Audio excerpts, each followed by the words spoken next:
კავკასიური იოგა თუ კი არ იმუშავებდა როგორც ჩემთვის ექიმისთვის არანაირ ღირებულებას არ წარმოადგენს. სად ესე იგი ესეთი პრაქტიკული ექიმი და სად ეს ეზოთერული ინტერესები ან პრაქტიკა? ჯოჯოხეთი თუ 64 ეს არის ნეიროფიზიოლოგიური მდგომარეობა. ამ პრაქტიკებმა, სუნთქვით მოვარჯიშებმა შეიძლება გამოიწვიოს დაზიანება ადამიანში. კავკასიური იოგა არ უნდა დარჩეს მარტო კავკასიაში.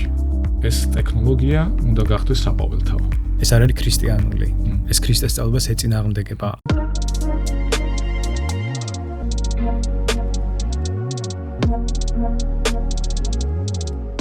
მოკლედ საკმაოდ დიდი ყურადღება გაჩნდა უკვე შენს მიმართ და კითხულობს ხალხი ვინ არის ეს კაცი, საიდან ამხელა ამბიცია.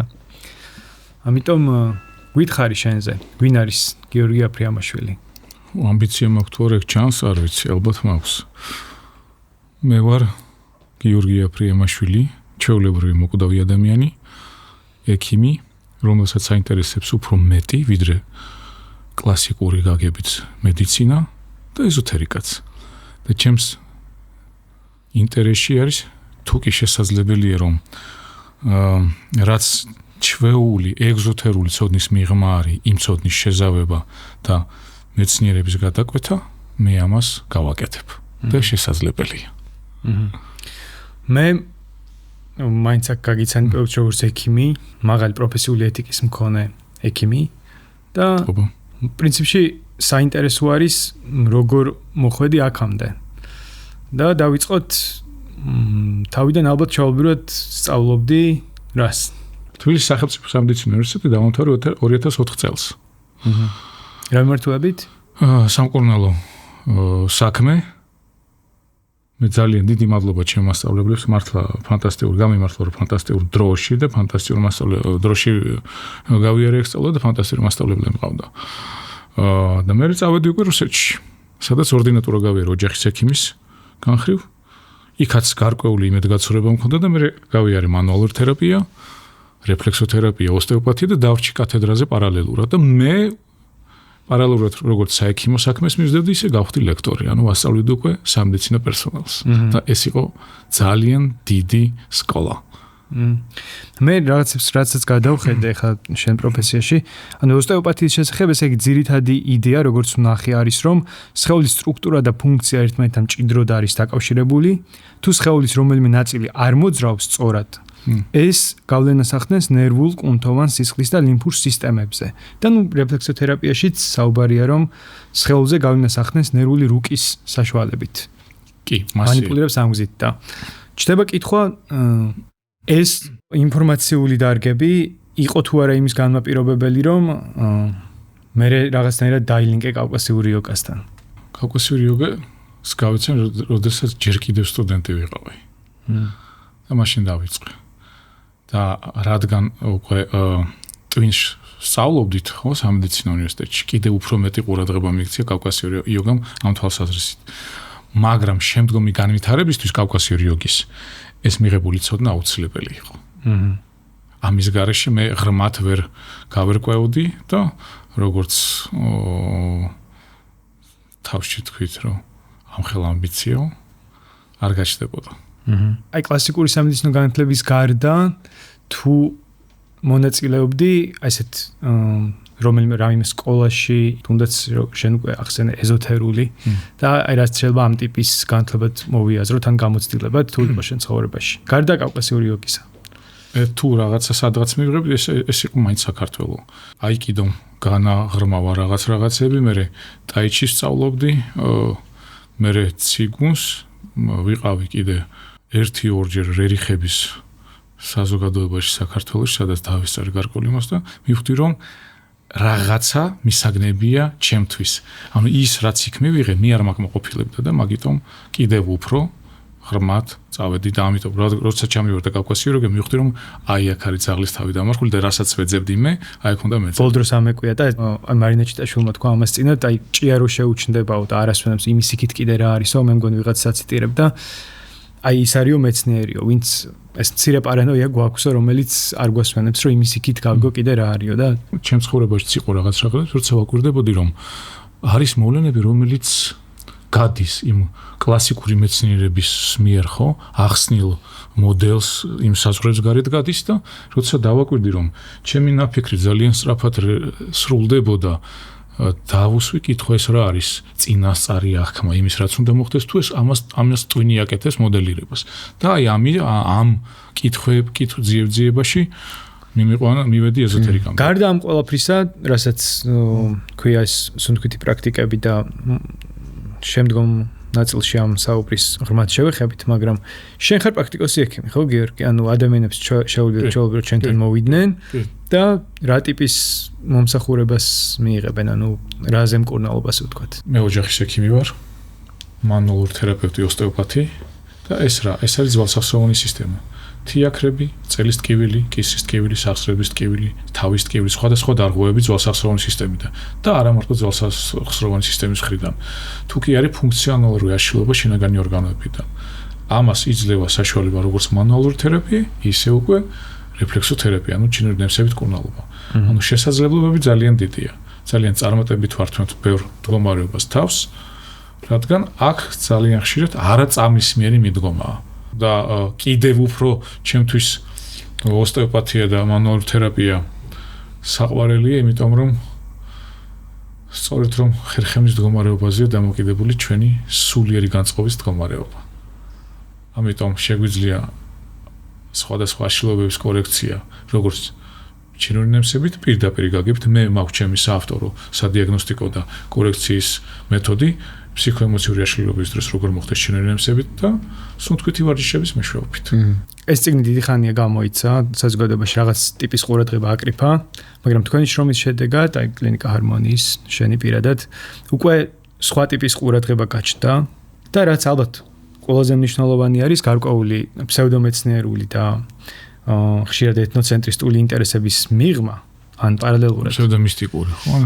ფსევდომისტიკურიც კი. თქვენ ამის პარალელურად დაიწყეთ ამ მეთოდის, ამ სუნთქვითი პრაქტიკის სამედიცინო სფეროში ექსპერიმენტირება.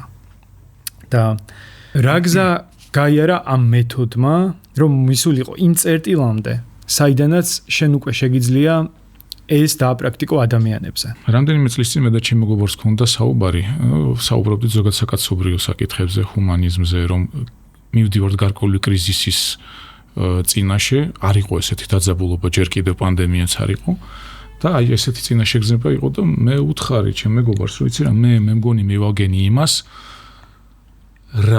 რამაც შეიძლება შეცვალოს ჩვენი ქცევა, ჩვენი მოდელირება, ასე რომ ვთქვათ, ქცევის ტიპი, რეაგირება რაღაცეებზე. პირველში ამას შენ თავზე გამოცდილებით ლაპარაკობ. სულ რასაც ახლა მე ვთავაზობ და ტრანსლირებას ვახდენ, ეს არის საკუთარ გამოცდილებაზე, იმიტომ რომ ჩემ ცხოვრებაში თუ კი რამე სასწაული ბჭყალებში ხდებოდა, სასწაული მომენტია, დამსახურება ამ სისტემის რა გაგებით, რომ მან შეცვალა ჩემი ტვინი და უკვე შეცვლილი ტვინით აკეთებ იმას, რაც მანამდე ძველი მოდელით ვერ ასრულებდი. და მან ესეთი გამოწვევა კითხვა დამისვა, რომ კი, მაგრამ ამას ყველა შეძლებს და მაშინ ვიფიქრე, რომ როგორ უნდა გავაკეთო ისე, რომ ეს იყოს ყველა ტიპის ადამიანისთვის მისადოქი. ანუ მე უკვე უნდა მივდგარიყავი, მივმდგომოდი ამ საქმეს როგორც მეცნიერი, როგორც ლექტორი მე როდესაც მოსკოვში ვასწავლიდი. ანუ როდესაც ასწავლი, ეს ნიშნავს, რომ შენ უნდა ასწავლო ისე, რომ ეს იყოს განმეორებადი და დასწავლადი. და თუ მეთოდი არ პასუხობს ამ კრიტერიუმებს, ის ჩაკოდება ადრე თუ ქვია. და დავიწყე ამაზე ფიქრი და ზუსტად აი წეღავ რო ვახსენეთ ოსტეოპათია, რეფლექსოთერაპია, მე ძალიან ღრმად ჩავიძირებ ნევროლოგიაში, ფუნქციონალურ ნევროლოგიაში. ეს არის პირდაპირ პრაქტიკული უნარჩვები, რომ როგორ გემუშავა სხეულთან. თან მე პირდაპირ სხეულთანაც მქონდა ურთიერთობა და ეს და კიდევ რატომ ხო მედიცინა და ეზოთერიკა, რომ მე პირდაპირ შეხება მქონდა ადამიანთან და რატო ავიჭირჩი ისე მედიცინა პირდაპირ ეხები იმ ქმნილებას, რის მერეც კიდევ არის რაღაცა უფრო მეტი ვიდრე ადამიანი. და ამ ყველაფერმა კიდევ უფრო, ასე ვთქვათ, დიდი ინტერესი გააღვივა ჩემში, გააღვიძა და დავიწყე მეთოდოლოგიის, რაც ჩემ თავში მოვიდა, იმის დატესტვა და შემუშავება და იმის დატესტვა. რამაც გაამართლა, მაგრამ ეს ხდებოდა იქ ვიდრე საქართველოში მოხდებოდი. ესეც საინტერესო ინფორმაციას გადავაწყდი.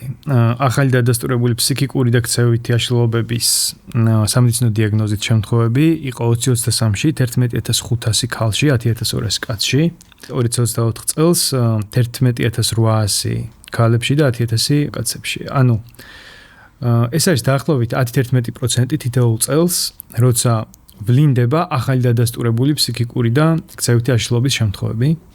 ამასთან ერთად კიდე 2020 წლის, ანუ ბოლო რაც საქსტატმა გაზომა, გარდაცვალების მეორე წამყვანი მიზეზი 13%-ით იყო სიმსივნური წარმოების, მაგას როგორ ქვია ზუსტად? ონკოლოგიური დაავადებების.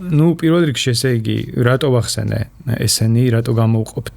ჩვენ ვიცით ქალბატონი ნუნუსგან, რომ აკუპუნქტურული დიაგნოსტირებისას მის სამედიცინო პრაქტიკაში ხო ჩნდება ორი პრობლემა, რომელსაც ვერ მოევლო თავს ვერანაირი მცდელობით. ესენი არის ონკოლოგია და ეს არის მწვავე ფსიქიკური აშლილობები. შენ როგორ ფიქრობ? ძირითადი რაც არის აქ გადაუჭრელი, გადაიჭრას კავკასიური იოგით. შესაძლებელია?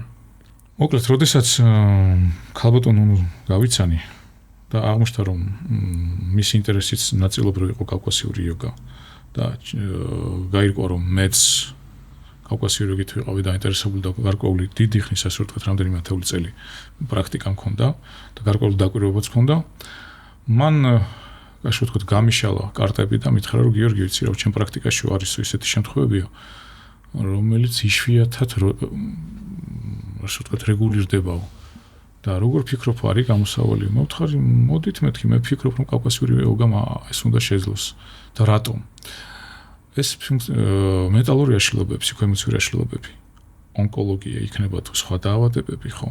ტვინის მოვადანწილეობის გარეშე არ ხდება.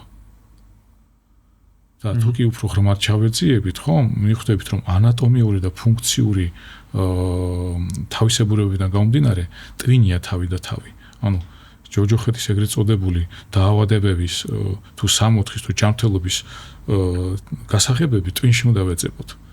და მე რადგან ამდენი ხანი უკვე ვიცნობდი კავკასიური იოგას და შეხება მქონდა და ხვდებოდი, რომ ეს არის ის უმოკლესი გზა, რომელიც პირდაპირ ტვინთან ურთიერთობს სხვა სისტემებისაგან განსხვავებით და მე ამიტომაც აუთენტური, ამიტომაც უფრო ჩემთვის საინტერესო გახდა. ჯერ გახდა საინტერესო, იმიტომ რომ კავკასიური იყო, მაგრამ მე ეს გავწიე გვერდზე, რომ თუ კი ჩვენ გვინდა ამ სისტემის უფრო განვითარება და განზოგადოება, მაშინ კავკასიური უნდა იყოს, მაგრამ კიდევ იმაზე მეტი უნდა დავინახო, რაც ხვდები გახდი საყოველთაოს. და რადგან პირდაპირ წინთან მქონდა ურთიერთობა, მე ნუნუს ვუთხარი, რომ ქალბატონოს, რომ მიცი რა, მე მგონი ამან უნდა შეძლოს. იმიტომ რომ ჩემს მიერ იქნა ისევ ამ 10 წლების განმავლობაში გარკვეული კავშირების, კორელაციების დადგენა, თუ თითოეული ცენტრი და ტვინი ეს უკვე ემპირიულად პრაქტიკაში გეუნები და არა მე ლაბორატორიაში, ხო, იმიტომ რომ ლაბორატორიაში მიღებული ცოდნა ერთია და მე ცხოვრებაში იქ გარკვეული კორექტირები ან სხვა პრაქტიკული, ასე ვთქვათ, გამოცდილება კიდე სხვა არის. და ნუნუ თქვა, რომ ამ გარკვეულ მდგომარეობას უდევს საფუძვლად ენერგეტიკული მდგომარეობა, ეგრეთ წოდებული ენერგეტიკული მდგომარეობა, ეს თანამედროვე ენაზე რომ გადავიყვანოთ, მაინც რეფლექსური, ხო, რაღაც ტიპის რეაგირების მდგომარეობებია.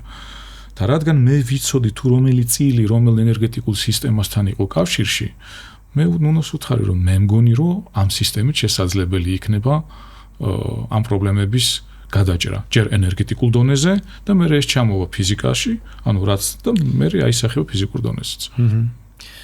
მე სხვა კითხვა მქონდა, მაგრამ შენ ტყუილა არ ახსენებდი ჯოჯოხეთს და სამოთხეს. ამ მეთოდზე საუბრობთ. ხო, ავტყოფობა რა, მდგომარეობა, ან ფსიქოემოციური აშლილობა. მოკლედ, ჯოჯოხეთის ჩემთვის ერთხელ ძალიან ადრე წავიკითხე წიგნი, სადაც საინტერესო ფრაზა ამოვიკითხე და სულ მახსოვს, რომ ცათა სასუფეველი ცნობიერების მდგომარეობაა. და ის დავამახსოვრდა. და ჩვენ რადგან სოციუმში ცხოვრობთ, ეს მნიშვნელოვანია რაღაცები და რატომ ახლა კიდე უფრო გავშალო. თუ გახსოვს ჯანმოს მიერ ჯანმრთელობა რა არის? ეს არის სულიერი, სოციალური, მატერიალური კეთილდღეობა. გარდა იმისა, რომ ჯერთ ამატყოფობა არ გაქვს. ანუ მარტო დაავადების არარსებობა კი არა, თან უნდა კონდეს სულიერი, სოციალური, მატერიალური კეთილდღეობაც. ამიტომ ამ ყველაფერში ისევ რა იღებს მონაწილეობას ტვინი და ჯოჯოხეთი თუ 64 მე მიმაჩნიეს ჩემი რომ ეს არის ნეიროფიზიოლოგიური მოცემულობა, მდგომარეობა. და ამის თუ მე გაინტერესებს ამის გარკვეული დასაბუთება შეიძლება როგორ. მე ხლავე მაინტერესებს. ჩვენ გარკვეული ცენტრები, ხო, ეგრეთ წოდებული ძველი, უფრო უძველესი ტვინი და ახალი ტვინი, ხო, მერთო ჩემო ნეოკორტექსს რო ეძახით და ასე შემდეგ. ევოლუციურად მართლა ესეა, ხო, რომ გარკვეული ეტაპები გავიარეთ და მივედით ამ ეტაპამდე. და გარკვეული ცენტრები, მაგალითად, მუშისებრი სხეული, ხო, ამიგდალას ეძახიან, ხო, თუ კი სულ ჩართულია, ანუ სულ ასე ზედმეტად გადატვირთულია, ეს რა არის, შიში არის. და თუ ადამიანი ამ მდგომარეობაშია ჩარჩენილი, ის რეალობას აღიქვას ტრულად. ეს ნეიროფიზიოლოგია, ხო? ან მეორე თუ კი სულ სტრესში არის, ხო? და გადმოისროლება კორტიზოლი, ადრენალინი, ნორადრენალინი, ის კიდევ უფრო შფოთში შედის. და ეს მდგომარეობა შეიძლება დიდხანს გავრცელდეს და ამის ტვინით აიხსნება. თვალწინ დამიდგა ჩვენი ქვეყნის დიდი მასები, რომლებიც ანშიდან გარემტრის ხატებით ადვილად არის მანიპულირებადი. კი, კიდევ არის გარკვეული უჯრედები, ქსელს ესე იგი 7 მდგომარეობის შეიძლება არასწორად ვამბობ. ხომ 7 მდგომარეობის ქსელებს ეძახიან დაახლოებით შეიძლება არასწორად ვამბობ, მაგრამ ეს რას, როდესაც ტვინი გადადის ესე რომ ვთქვათ, წინარე რეჟიმში, გარე რეალობისაგან ასე ვთქვათ, გარიყულია და შიგნით პროცესებს აკვირდება. ვინ ვარ მე, რა ვარ, ეს პასუხისგებელი ეს ცენტრი კიდევ ემპათიაზე, ეს ცენტრები ანალიზებენ ვის რა ვაწყენინი, ან იმას როგორი რეაგირება ქონდა და თვით ანალიზი და ასე შემდეგ.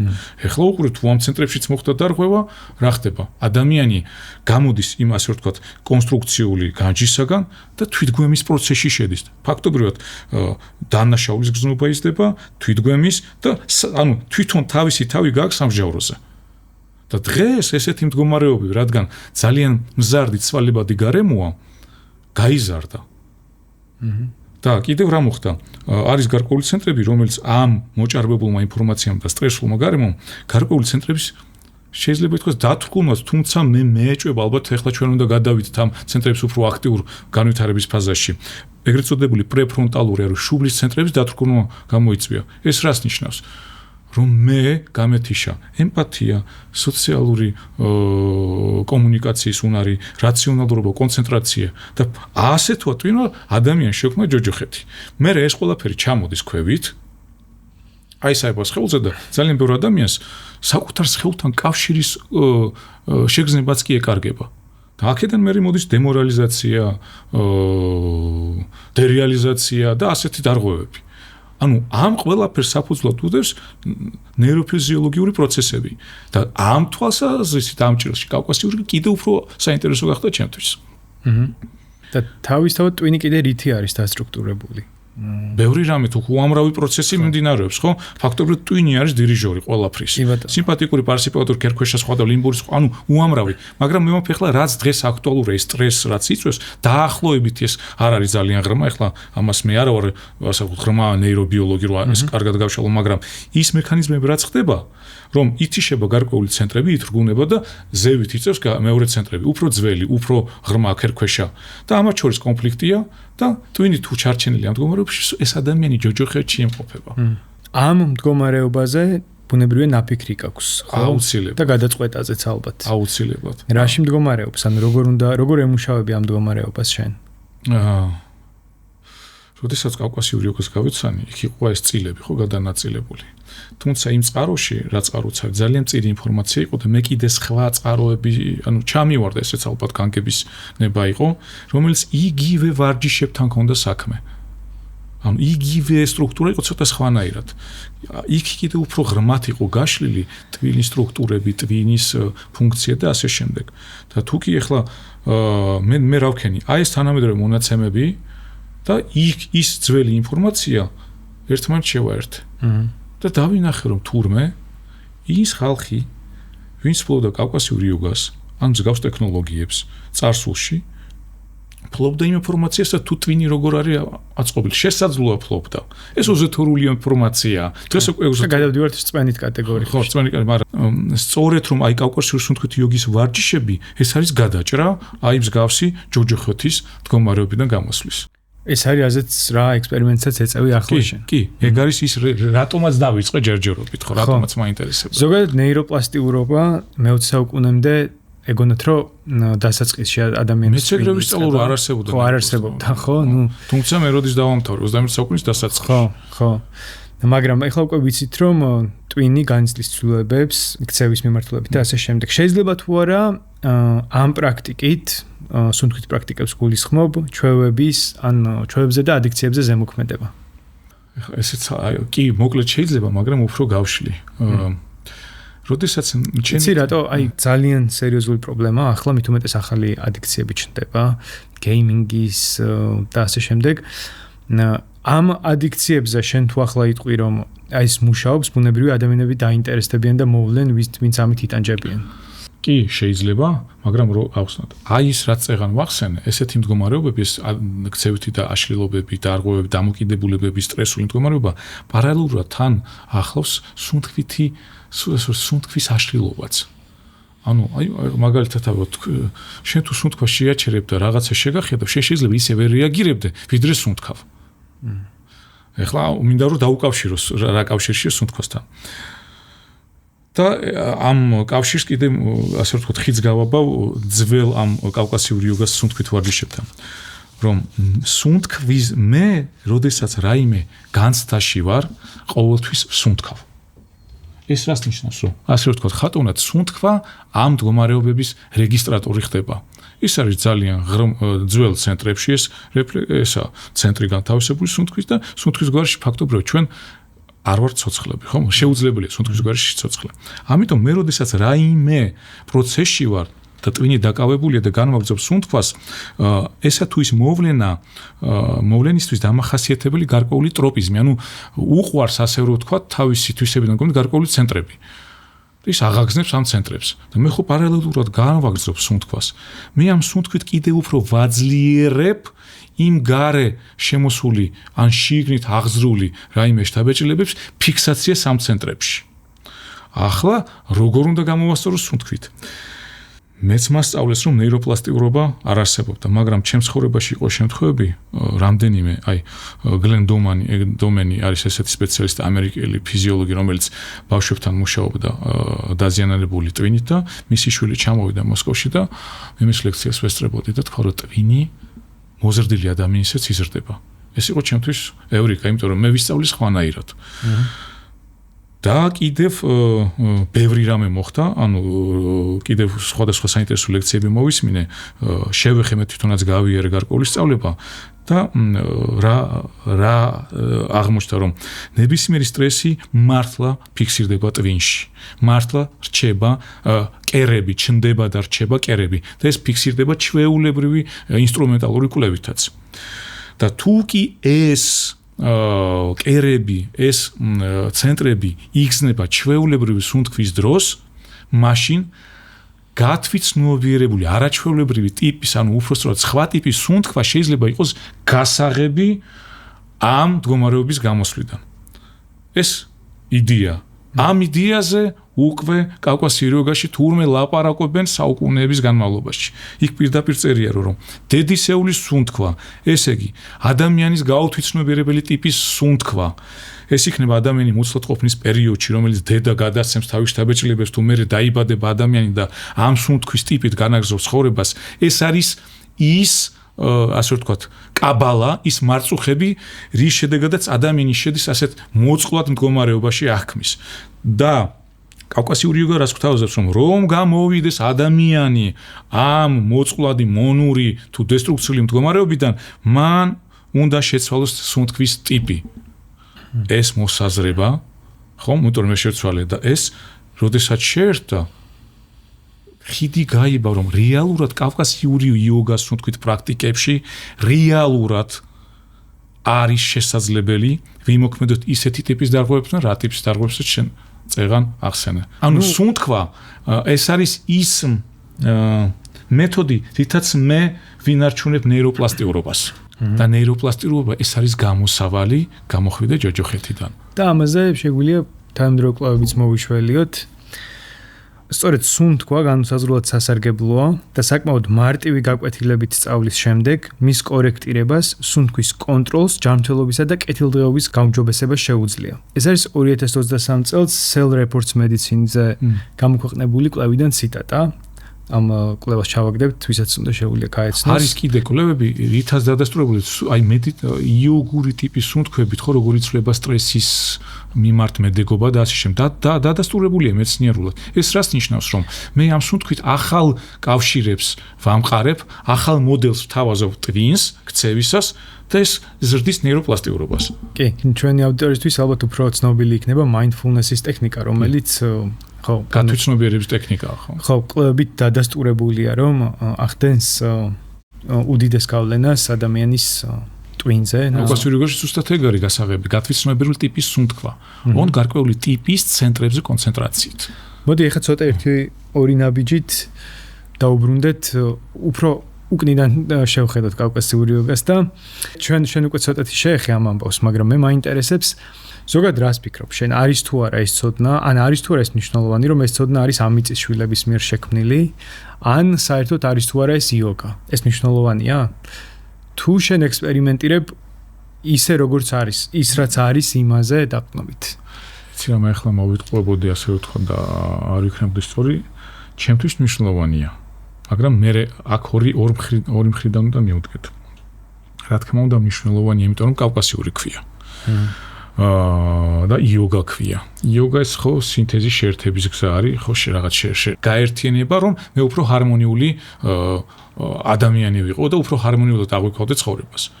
და ამას სხვა ტექნოლოგიებიც აკეთებს, რასაც იოგა არ ქვია, მაგრამ ისიც იოგაა, იმიტომ რომ შეერთების ინსტრუმენტია. და რატომ არ უნდა გამოვიყენოთ ის თანამედროვე მიღწევები, რასაც PR და რეკლამა ქვია, უკვე ქვია, მე რა უფლება მაქვს ასეთი წყაროთი შემოვიდა ჩვენ თუ გადავარქვა. პრობლემა შეიძლება იმაში ჩნდებოდეს, რომ მაგალითად სანდოობის საკითხი როცა შემოდის, ჩვენ გარდა ვალევსკის წიგნისა, კავკასიური იოგაზე არანაირი წყარო არ გვაქვს, არც რაიმე აღმოჩენა, რომელიც ნათელს მოხმენდა, რომ ამ მიწაზე ვინმე აპრაქტიკებდა იმას, რასაც შეიძლება ეწოდოს ტრადიციულად იოგა. თვითონ წიგნზეც მე ჩემის მხრივ ვიტყოდი, რომ საკმაოდ წარმომავლობა ამ ავტორის წარმოშობა აი ესე გარედან საკმაოდ ფსევდომეცნიერულად ჩანს და ინტერესს სწორედ ის იწვევს, რასაც შენ აკეთებ და არა თავისთავად ეს წიგნი, მაგალითად. ხო, აი იმიტომ დავიწყეთ ეს კვლევა, რომ ის მისტიფიკაციის ეს რო ვთქვათ, ფურცლები შემოგვეცქნა და რაც ღირებულია, ის აღმოგვეჩინა. ამ დღესდღეობით კავკასიური იოგა ასე რო ვთქვათ, ხელმეორედ იღვიძებს ავთო. ეს არის მისი მეორედ გაცოცხლების თუ კი არსებობდა და მე მჯერა რომ არსებობდა. და კიდევ აი დაუბრუნდე მიკითხეს, რომ კი მნიშვნელოვანი ნაწილობრივ მნიშვნელოვანი თუ ეს ცოდნა კავკასიაში იყო, ეს ძალიან მნიშვნელოვანი, იმიტომ რომ კავკასიაც როგორც სხვა ქვეყნები არის ბანკი, ბიბლიოთეკა გარკვეული ცოდნის. თუ რატომ და როგორ ვერ მოხერხდა ან არ მოხერხდა გარკვეული ცოდნის ჩვენ მოღწევა, ეს უკვე მეორე საკითხია, ხო? ჩვენ ისეთ გეოპოლიტიკურ გასაყარზე ვართ, რომ მილიონჯერ გადმოგვიარეს და ეს ცოდნა შეიძლება გარკვეული იმპერიებისა და ზეწოლის შედეგად გაქრა, გაიფანტა და მადლობა ღმერთს რომ დღეს ასეთი სახით მოვიდა, მაგრამ მეორეს მხრივ კავკასიური იოგა თუ კი არ იმუშავებდა როგორც ჩემთვის ექიმისთვის, არანაირ ღირებულებას არ წარმოადგენს. და კავკასიური იოგა არ უნდა იყოს მარტო ამ ეთნოსისთვის, ქართველებისთვის ან კავკასიელებისთვის. და ეს იოგა უნდა გახდეს საყოველთაო და ამ ხრივ მაშინ გეტყვი რომ ჩემთვის ამ ხრივ არა აქვს მნიშვნელობა. ეს მუშა სისტემაა და მე მერჩევნია რომ ის გავრცელდეს და განვითარდეს და არ დარჩეს მარტო კავკასიელებისთვის. ხო, და აი პრაქტიკულ მუშაობაზე გადავიდეთ. კიდევ არის ეს მომენტი, რომ შეიძლება ვინმე დააბრკოლოს იმ გაგებით, რომ ის ხალხი ჩვენი საზოგადოების ნაწილია, ხო? და ხშირად ამბობენ, რომ ეს არ არის ქრისტიანული. ეს ქრისტეს სწავლებას ეწინააღმდეგება. ამათაც ორი სიტყვით უპასუხოთ ალბათ. სუნთქვა ეს არის სიცოცხლის გამოვლინების ერთადერთი, ხო? მე არ გონიერებს არა სიცოცხლის გამოვლენების ასე ვთქვათ რეფლექსი დეტერმინირებული რაღაც ღრმა მოვლენა ხო სუნთქავს ყველა მიუხედავად თავისი ერის სქესის ორიენტაციის თუ რელიგიისა და კულტურის ამიტომ და თუ კი ადამიანებს შევეხებით ყველა ადამიანი თუ კი ის ჯანმრთელი ტვინი დაიბადა აზროვნებს ანატომია ყველას ერთი აქვს და სისხლი ყველას წითელი აქვს და ასე გადაილახა ამ ამბის კავკასიურობა გარკვეულწილად და ანუ შეუძლებელია ეს სუნთქვითი ესეთი მოდელი ჩასვა რაიმე რელიგიურ ან ნაციონალურ ან პოლიტიკურ თუ კულტურულ ჩარჩოებში, იმიტომ რომ ეს არის ჩვენი უნივერსალური სიცოცხლის გამოვლენების ინსტრუმენტი. ჩვენ გვაქვს ტვინი და ჩვენ ერთმანეთი გავართ ხომ და ეს ზუსტად რომ უფრო ქრისტიანულია, საყოველთაოა. ხომ მე ვამბობ რა გაგებით რომ ქრისტე მოვიდა ყველასათვის და არა კონკრეტული ეთნოსისთვის ან ჯგუფისთვის. თუკია, მაგრამ რაც შეეხება სუფთა რელიგიას თუ შემოვასვლით, ეს მართლა უნივერსალურია, ეს სისტემა არის რელიგიის მიღმა და კულტურის მიღმა. ეს ამის მოსვენა მინდოდა ძალიან რა თავი რაც მაკლდა ხოლმე ეს იყო. ამის ეს უნივერსალურობა. დაუბრუნდეთ იმას, რომ კლინიკა ჰარმონიაში მიმდინარეობს პრაქტიკული სწავლება, სუნთქვითი პრაქტიკები, რომელსაც ქვია კავკასიური იოგა. შეხშირად ახსენებ უნივერსალურ სუნთქვით ალგორითმს. რა არის ეს? ეს არის ის მდგომარეობა, რითაც მე არ მეშინია ადამიანი ჯგუფურად ვავარჩიო. ეს რას ნიშნავს, რომ ადამიანების ჯგუფი მიდის ისეთ კონდიციამდე, რომ მე მასთან შემიძლია ერთ ენაზე ვისაუბრო. და რატომ? ჩვენ წეგან ვილაპარაკეთ ხომ? კიდევ ვინდა დაუბრუნდა იმას, რომ მე მოხდა ჩემი და ნუნუს ესე რომ ვთქვათ, დაკვირვებისა და ამ გამოცდილების კორელაცია და ჩვენ გარკვეული ის დარღვევები, რაც აპარატზე იყო, ტვინის წილებთან დავაკავშირეთ. ანუ და მივხვდით, რომ ადამიანი, ანუ ყველა წილში ასე ვთქვათ, მისი თანდასწრება, ანუ მისი გონი არ არის ამ ინკლევების საფუძველზე და ადამიანი თუ შფოთიანია უკვე ჩანს რომ ის ანუ მისი გონი არ არის პრეფრონტალურ ცენტრებში რომელიც პასუხისგებელია სული სუქიომეტრიის სტაბილურობაზე და ასე შემდეგ რომ ის სადღაც ქერქვეშა ცენტრებშია მისი გონი ჩარჩენილი ან უფრო ღრმა სტრუქტურებში და იმიტომ არის ასე სპორტში ან სტრესში და როდესაც მოხდა ამ კორელაციის ასე ვთქვათ დადგენა რას მიხვდით რომ კავკასიური იოგას იმ ფორმით მიცემა ყველა ადამიანისთვის არ შეიძლება და რატომ?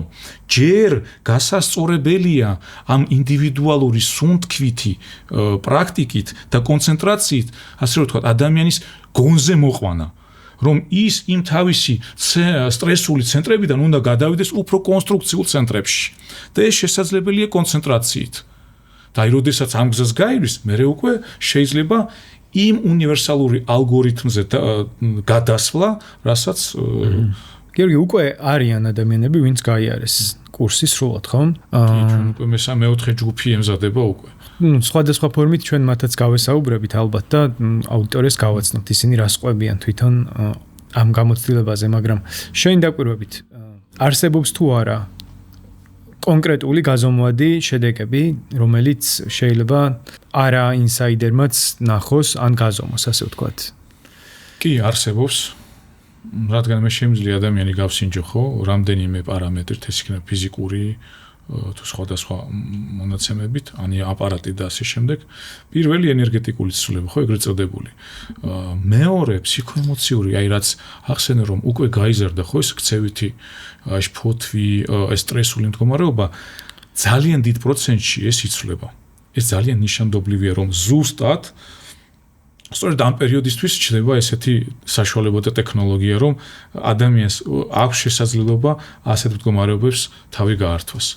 მეორე, უკვე ჩვენ გვაქვს გარკვეული შედეგები, უკვე ასე რომ ვთქვათ, რაც შეეხება გულსისხლძარღვთა სისტემას. ყველასთან არა, მაგრამ უკვე გარკვეულწილ ჯგუფთან გვაქვს და ამ სუნთქვით პრაქტიკებს ძალიან ღრმა ზემოქმედება აქვს ყველა სტრუქტურაზე.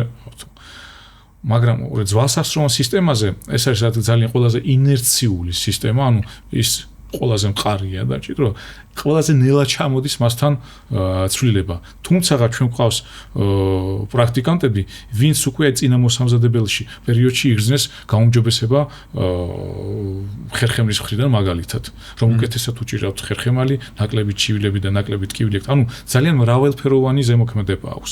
ჩვენ ვაგრძელებთ დაკვირვებას და ასე ვთქვათ, მე ჯერჯერობით ასე ვთქვათ, სიტყვიერად და გარკვეული ლაბორატორიული დადასტურებით ვაგროვებთ ხოლმე, მაგრამ მე მაინტერესებს ჯერ კიდევ უფრო აი სიღრმეებში შევიდე, რომ რა შეიძლება კიდე მოგწეს. გიორგი, ამ საუბრიდან გამომდინარე მიჩნდება კითხვა, ხარ თუ არა მზად, კლიენტ კლინიკასაც ეხება პრინციპში, სამეცნიერო სფეროდან მოვიდნენ ადამიანები და ჩაატარონ კვლევა.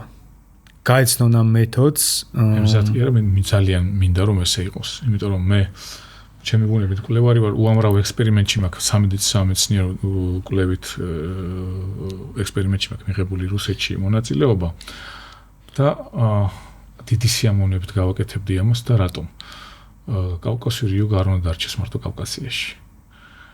ეს ტექნოლოგია უნდა გახდეს საყოველთაო. რომ ამ სისტემით, ამ ტექნოლოგიით ძალიან ბევრმა ადამიანმა მიიღოს სიკეთე. იმიტომ რომ ამ ტექნოლოგიით ადამიანი გადადის, მე ვიტყოდი, ანუ ცნობიერად სხვა მდგომარეობაში, უფრო ევოლუციურად სხვა ეტაპზე. ის უკვე ორიენტირებული ხდებოდა ცენტრირებული შუბლის ცენტრებზე, რაც ეს არის ბალანსის ოქროს შუალედის გზა და შესაბამისად ეს უკვე ესე ვთქვათ საშუალება ჩნდება, ტექნოლოგიური საშუალება, რომ ადამიანებმა როგორღაც დაავალაგოთ ერთმანეთთან ურთიერთობა, გავხდეთ უფრო ჰუმანურები და არ ვიყოთ ცხოველის დონეში ჩარჩენილები. ესე იგი მზად ხართ კი არა გამოდის რომ ეპატიჟებით კვლევრებს რომ დაინტერესდნენ ამით, ხო? ძალიან კარგი იქნებოდა მე მჭირდება კი ასე ვთქვათ, როგორც მეცნიერულ თვალსაზრისით, კიდევ უფრო მეტი, ასე ვთქვათ, თვალსაჩინოებისთვის ის აპარატურა ან ინსტრუმენტები, რომელიც კიდევ უფრო ღრმად დაადასტურებდა, ან დაადგენდა ამა თუ იმ თეორიის თუ მიდგომის მართებულობას. თუნდაც უარყოფდა. ვინ გაიგებს, რას გაიგებს და როგორ ჩვენ მაინც ვაგრძელებთ, მაგრამ კარგი იქნებოდა. მაინც რახან სამედიცინო სფეროს წარმოადგენ, ხშირად სამედიცინო ფორმაშიც ჩანხარ ხოლმე. ყველას გონია რომ ადამიანს რაღაც უნდა ჭირდეს, რომ კავკასიური იოგას გავლა დაიწყოს. არის ეს ასე? არა. კიდევ ისე დაუბრუნდები. ჯანმრთელობა რა არის? სულიერი, სოციალური, მატერიალური და ფიზიკური კეთილდღეობა. თუ კი ადამიანია აკმაყოფილებს ამ პარამეტრებს, მას ისედაც არ აინტერესებს ესეთი რაღაცაები. და თუ კი ადამიანი ძიებაშია გადაჭრას რაიმე პრობლემა, ან მშიერია, კარიღია არის, ეს არა აუცილებელი. მე მეტი მინდა, უკეთესი მინდა, მობრძანდით, უფრო უკეთესია. იმიტომ რომ ის უფრო, ასე ვთქვათ, შეიძლება სწრაფად გავიდეს იმ შედეგებზე, ვიდრე ადამიანი, რომელიც დახუნძულია გარკვეული დაავადებებით. ის აღარ დახარჯავს თავის სიცოცხლე ენერგიას და ძალის ხმევას იმ დაავადებების, ასე ვთქვათ, თვალსაჩინო დაავადებების გადალახვაში. და უფრო საჭირო მიმართულებით კონსტრუქციულ კალაპოტში მიმართავს. შეიძლება უფრო სწრაფად გავიდეს გარკვეულ შედეგებზე, რასაც ეწევს. წეგან შენახსენე ენერგეტიკა და ეს რაღაც სამედიცინო შინაარსით უფრო თარგმნე როგორც რეფლექსები. ხომ რა არის ეს რეფლექსები? მეტი რო გითხრა. მოკლედ ისევ, რადგან ჩემი მეორე, ასე ვთქვათ, ჰობი სპეციალობა არის ლექტორობა და საჭირო იყო ამ ენერგეტიკული სისტემის გადმოტანა თანამედროვე უფრო გაგებად ენაზე. და ამის შესახებ ინფორმაცია თვითონ აღმოსავლურ მედიცინაშიც არის. არსებობს ეგრეთ წოდებული კუნთუმყესოვანი მერიდიანები. ანუ ეს არის მერიდიანი, ეს არის გარკვეული ტრაექტორია. და რა არის ეს? ეს არის გარკვეული კუნთურჯაჭვური რეფლექსები და ეს არის ძალიან ძველი რეფლექსები, რომელიც ევოლუციის შედეგად ჩამოყალიბდა და ის ძველი ექიმები მივიდნენ, რომ იმ ეგრეთ წოდებულ ენერგეტიკულ სისტემას გარეთ აქვს თავისი კუნთურჯაჭვური რეფლექსები, ანუ კუნთურჯაჭვული რეფლექტორული ტრაექტორიები. აი ეს არის და ანუ მე ვცდილობ უკვე ახსნა ამ ენაზე, რომ ეს არის ეს ჯაჭვური რეფლექსები, რაც აღმოსავლურ მედიცინაში შეესაბამება ეგრეთ წოდებულ ენერგეტიკულ მერიდიანულ სისტემას. და რეალურად მე მე-20 საუკუნეში მოხდა უამრავი დიდი ფიზიოლოგების მიერ დადასტურება, რომ ეს კუნთურ-ჯაჭვური რეფლექსები, რაც გარეთ არის, კავშირშია შინაგან ორგანოებთან და მე ამ კუნთურ-ჯაჭვური რეფლექსების მეშვეობით შემიძლია ვიმსჯელო ადამიანის მდგომარეობაზე და დიაგნოზის დავსვა. თქვენ თანამშრომლობთ, შენ და ნუნო ქემოშვილი, ახლოს თანამშრომლობთ გარკვეულ სამედიცინო მიმართულების პრობლემებთან დაკავშირებით. რასაც ნუნო ზომავდა, ჩვენ მე ახსენი ტვინის მდგომარეობით. ხო და აი ამაზე უფრო მეტი რო გითხრა, ეს რა პროცესი არის და როგორ ავსებს ერთი მეორეს. ის პრობლემები, რაც ქალბატონო ნუნომ გააჟღერა, ეს ეგრეთ წოდებული ბლოკური მდგომარეობა, ეს რას ნიშნავს, რომ ყველგან ცუდ მდგომარეობაშია პრეფრონტალური ცენტრები, ანუ შუბლის წილები, გადაძაბულია თხემის ცენტრები და აქ საჭირო იყო ინდივიდუალური დამოკიდებულა. ან მეორე პირიქით ყველგან, როგორც მეორე შემთხვევაში, როდესაც ქვედა ბლოკია, ანუ ზედა და ქვედა ბლოკია, აქაც პრეფრონტალური ცენტრები ყველაზე ცუდ მდგომარეობაშია და გადაძაბული იყო კეფის ცენტრები. აი ეს კავშირი მოხდა და ჩვენ უკვე ვიცით რა ეს კავშირი ძალიან ადვილად მე შევძლებთ ამის ამოხსნა და ეს ბლოკები ჩვენ შეგვიძლია ვთარგმნოთ ხალხისთვის ძალიან გასაგებად იმ ურთულეს დაავადებებად კი რომელსაც ვერ ან ონკოლოგიურ აშლილობას ეს რაც აქამდე ვახსენე კი უბრალოდ ისიც კორელირება მოხდა ნუ რამდენიმე ათეული წლის გამოცდილება აქვს და ძალიან ბევრი პაციენტი ყავს გამოკვლევი ფსიქიატრულიც ონკოლოგიურიც და ასე შემდეგ და ფაქტობრივად მას შეუძლია პროგნოზირება რომ აი და ძალიან ჩემს თანდასწრებით ხდება უკვე რომ როდესაც გარკვეული მზაობაა უკვე ვიცი ჩვენ რამდენიმე შემთხვევა რომ დადასტურებული ონკოლოგიური პროცესია ან გარკვეული ფსიქოემოციური აშლილობა სანამ ლაბორატორიული კვლევა იქნება ზოგ შემთხვევაში კი აქ ეს მაინც სკრინ ანუ წინასწარი ფუნქციონალური დარღვევა ჩანს და ის სადამ ვიდრე გადავა მორფოლოგიაში ანუ უჯრედზე აქ უკვე ჩანს ამიტომ იყო ნუნოსთვის ეს შემაწუხებელი რომ ეს მდგომარეობები არსებობს მაგრამ არ არსებობს ინსტრუმენტი და არსებობს ინსტრუმენტი როგორ არა გარკვეული რელიგიური გზები მაგრამ ყველასთვის არ არის ხომ მე ქრისტიანი თუ არა ვარ ჩემთვის შეიძლება ეს არ აღმოჩნდეს შველის გზა ანუ მე თუ ბუდისტი ვარ ხო ანუ აქ პრობლემა ჩნდება უკვე ან საერთოდ ათეისტი ხო ანუ ეს უნდა ყოფილიყო უფრო აი მექანიზმებზე უნივერსალურ პრინციპებზე დაყრდნობილი რასაც ჩვენ ჩვენთან გვახლავს და სადაც არ უნდა ვიყო რა ტიპის საზოგადოებაში რა სივრცეშიც არ უნდა მოხდეს სულ ჩემთან უნდა იყოს ხო ნუ ექიმისგან განსაკუთრებით საინტერესოა ამის მოსწონა რომ რელიგიური პრაქტიკით შეიძლება გარკვეული დაავადებების მკურნალობა და ამაზე მეტი რო გითხრა ადამიანი როდესაც პრეფრონტალურ ცენტრებშია უფრო ასე ვთქვათ მისი თანდასწრება მისი გონი ის უფრო ემპათიური ხდება მიტევების სხვადასხვა თვითგვემის უნარი ანუ მიტევის უნარი გაძლიერებული თვითგვემის თავის დადანაშაულებს ან სხვისი განკითხვის უნარი უფრო უქვეითდება ანუ უნარი კი არა ესე ვთქვათ ხო განკითხვის პროცესი უქვეითდება ეხლა ნუნუმ რაც მითხრა მე ქალბატონ ნუნუმ რომ მის პრაქტიკაში სულ რამდენიმე შემთხვევა რომ აი ეს ეგრეთ წოდებული დარღვევები მხოლოდ მის პრაქტიკაში რელიგიური გზით მოხდა. ანუ წავიდა ეკლესიაში მოინანია ღრმა მონანიებაში შევიდა ღრმა ასე ვთქვათ ტრანსფორმაციაში, მაგრამ ეს ხო თითზე ჩამოსათვლელი შემთხვევაა. და ყველა თუნდაც ვინც ამა თუ იმ რელიგიაში იქნება თუ ამა თუ იმ ფილოსოფიაში შეიძლება ვერ გავიდეს ასეთ სიღრმეებზე. და ჩვენ უამრავი ვიცით ხო არა აქვს მნიშვნელობა რომელ რელიგიას ნაციას თუ კულტურულ ჯგუფს ეკუთვნის ყველა ავადმყოფობს ფსიქიური აშლილობა ყველას აქვს და ონკოლოგია ყველას ჭირს და ასე შემდეგ ისევ საჭირო იყო ის უნივერსალური საყოველთაო მიდგომა იმიტომ რომ მე თუ ქრისტიანი არა ვარ ან მუსულმანი არა ვარ მაშინ რა განწირული ვარ არ უნდა იყოს ეს დამოკიდებული არც ფერზე კანის არც სქესზე და არც არაფერზე ერთი ეს დილეტანტური კითხვა მიჩნდება შენ ახსენე, ნუ ვიცით რომ ტვინის სიხშირეებს ზომავს ენცეფალოგრამა, ხო? ტვინის რიტმებს. და რა რიტმები არის ეს? ალფა, ბეტა, გამა და თეთა.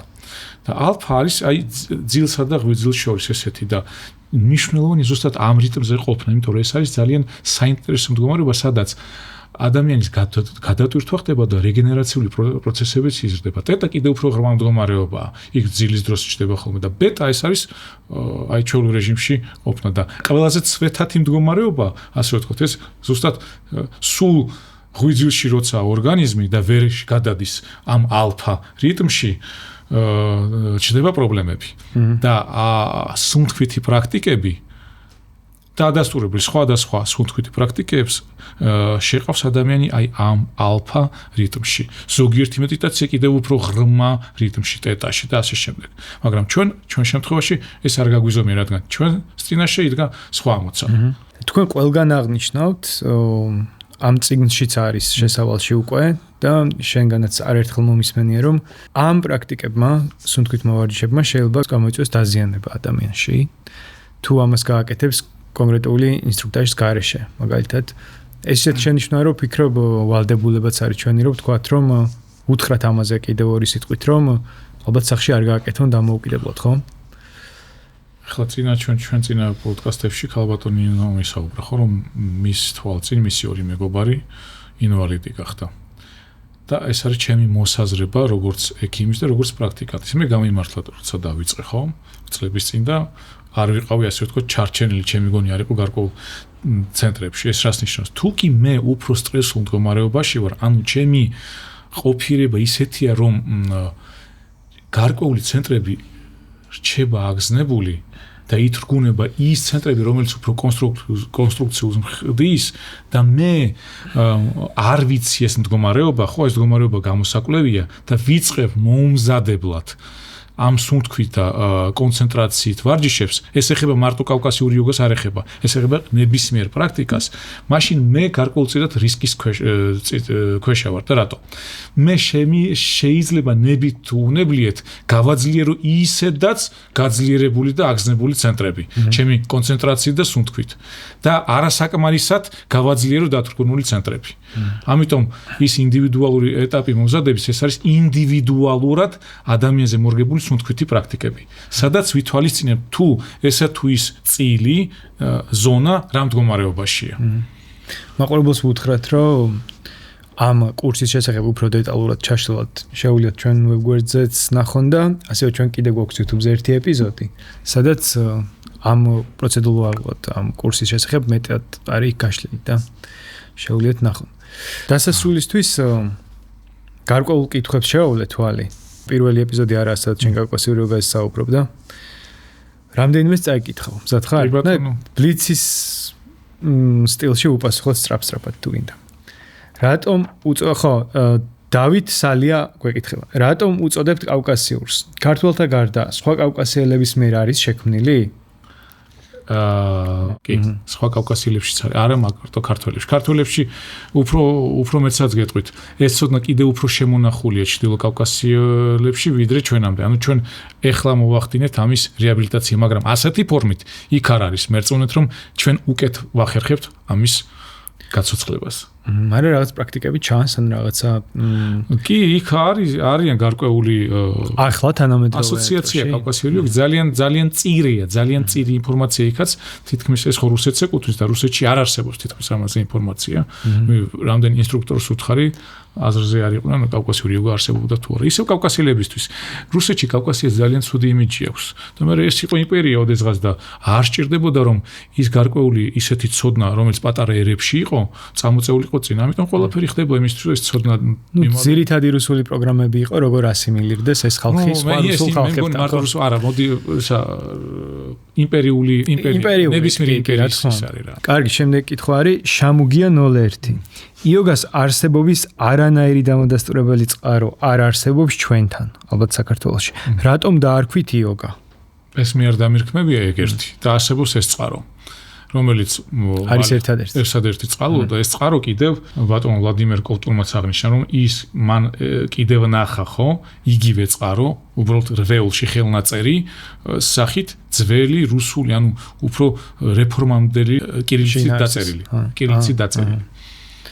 ხო ზოგადად აი ამ კითხვასაც ებმის და ეს ბოდიში კიდე გავცემდი რომ კავკასიაში არსებობს ინფორმაცია რომ ეს სისტემა არსებობს ეს არის მებრძოლთა სისტემა პუჭვოინა ხო და ზოგადად აი ამას ამ კითხვასაც ეპასუხება და ესეთი კითხვა ჩნდება და დავამატებ რომ რამდენად არის მნიშვნელოვანი აი ეს ეთნოცენტრისტული მომენტები და ის რომ ეს ქართველობა როგორც რაიმე განსაკუთრებული მნიშვნელობის მქონე აი ამ მუშაობასთან დაკავშირებით და ეს პირიქით არის თუ არა ხანდახან ხელის შემშლელიც.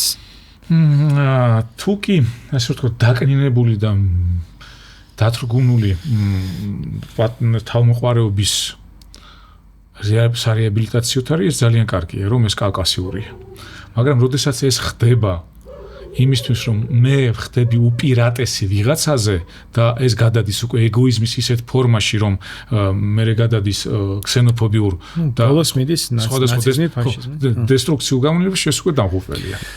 არანაირი სისტემა ბოდიში არ ღირს იმათ რომ ვიღაცაზე ვიძალადოთ. მენტალურად თუ ფიზიკურად. შემდეგ კითხვა არის ბლიქსაბარ ევოლუციის თეორიის გჯერათ? კი, ჯერა. ჩვენ ევოლუციის შედეგად ესეც ღმერთის ჩანაფიქრია. ამაში არა ღვთიური და არა რელიგიური არაფერი არ არის ჩემთვის, რა თქმა უნდა. მოკლედ აქვე დარვინის წაკითხვისთან მოუწოდოთ ხალხს, რომ საინტერესო. ნაირა ღმერთის იწამეთ და ყველაფერი კარგად გექნებათ. იოგა ღმერთს არ მოუგონია. იოგა ღმერთს მოუგონია თუ არ მოუგონია, ეს არის ის საშუალებები, იოგა იქნება თუ სხვადასხვა ფილოსოფიური, ფსიქოლოგიური თუ რელიგიური მიმდინარეობები და გზები, რაც გვაახლოებს ან არის მცდელობა შევიმეცნოთ იმაზე მეტი, ვიდრე ვართ ჩვენ. ამაში ცუდი არაფერი არ არის. და ბოლო კითხვა არის, ყველაზე ხშირად დასმული კითხვა ესაა ზოგადად ჩვენ წინა ეპიზოდებზეც და ასე შემდეგ. სად მოვიდეთ და სად დაგიკავშირდეთ? ამასაც კიდევ ერთხელ უპასუხოთ. ჩვენ ვიმყოფებით დიღომში, ლუბლიანას 15-ია, კლინიკა ჰარმონია. აქ შეუძლია შენი ნახვაც, ქალბატონ ნუნუ ქემაშვილის ნახვაც და კონსულტაცია და ასე შემდეგ. კომპიუტერული დიაგნოსტიკა. ღრმა არაფრის მომცემ დისკუსიებისთვის დრო არ აქვს. შვენიერი. და ალბათ ყველაზე ერთ-ერთი გამორჩეული რაც მე მოვისმინე იყო ის რომ თქვენ მზად ხართ სამეცნიერო წრეების მხრიდან ან კვლევრების მხრიდან თუ კი იქნება ინტერესი თქვენი კარი ღია არის და კი ეს თუ მისცემს გზას რომ ეს სისტემა გავრცელდეს კიდევ უფრო ფართო საზოგადოებაში და არა მარტო საქართველოში, არამედ სხვა ქვეყნებშიც მე მივესალმები. ამისთვის მე მზად ვარ. მაგრამ გარეკვლევებისთვისაც მზად ხარ. ანუ მზად ვარ კი არა გულისხმობა ეს ისება მაქვს რომ კიდევ უფრო ღრმად. ანუ გაზომვადი შედეგები გაიზომოს ასე ვთქვათ და ყველაფერი შესაძლებელია. იმიტომ რომ მე ხო გეუბნები, მე ძალიან მაინტერესებს. ასეთი ფორმით კიდევ უფრო დიდი შანსი აქვს რომ ამ სისტემამ ისულდგმულოს, განვითარდეს და ბევრი სიკეთე მოიტანოს. ეგ არის.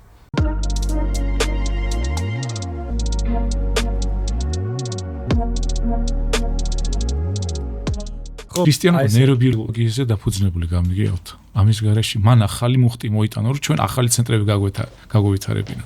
გაგიჟებული ვარ ამას რო ვიაზრებ რა. მე ხო ხვდები მე შემოვაცალის რელიგიური და მაგაზები რო სეკულარულ სამეცნიერო ცოდნაში გადმოგა. ხო, ახლა მე ვერ ვიტყვი დიდი მეცნიერი ვარ. რატო ერთყოდი? შენ ანუ ფაქტიურად დაკვირვებად გარემოში იკვლევ ამას და ანუ მეტი რა არის მეცნიერება და ლაბორატორია. ალბათ